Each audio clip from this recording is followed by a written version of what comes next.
Leads yang masuk ni, dia sebenarnya cold customer, warm customer atau hot customer. Hari ni kita go a bit technical sikit.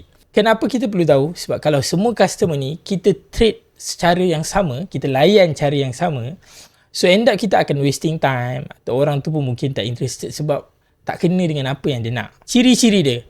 First, macam mana kita nak tahu dia adalah cold customer? Saya bagi 3.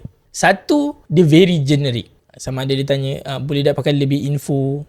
Benda yang generic, DM, mungkin dia macam tu je. Nombor 2, dia tak sebut spesifik problem dia. Dah lah generic. Dia tak cakap pun apa masalah dia. Dia just tunggu je kita punya reply. Dan last, mungkin dia tak ada any engagement pun. Dia baru first jumpa you punya profile, dia terus tanya. Kalau ada 3 perkara ni, saya personally saya akan consider as a cold customer. Nombor 2, warm customer. Macam mana kita nak tahu dia warm customer? Nombor 1, dia tanya very specific. Apa included dalam package, macam mana benda ni works. So benda-benda yang agak spesifik dia tanya. Nombor 2, dia sebut, dia mention problem yang dia ada. Nombor 3, dia orang ni adalah orang-orang yang you perasan dia pernah engage dengan you punya content.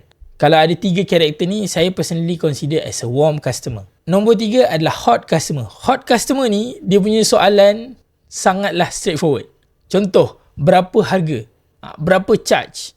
Nombor 2, dia akan tanya terus timeline bila boleh start. Kalau saya purchase sekarang, bila boleh hantar? Benda macam tu dia akan tanya. Nombor 3, dia ada unsur agency. Dia siap bagi deadline. Saya nak dalam seminggu boleh tak? So, orang-orang macam ni adalah orang-orang yang hot customer. So, apa kita nak buat bila kita tahu dia orang ni cold, warm ataupun hot? Cold biasanya kita nurture. Kalau dia adalah warm customer, so kita kena educate dia. Bila hot customer, you tak payahlah nak explain macam-macam panjang-panjang. Tak payah.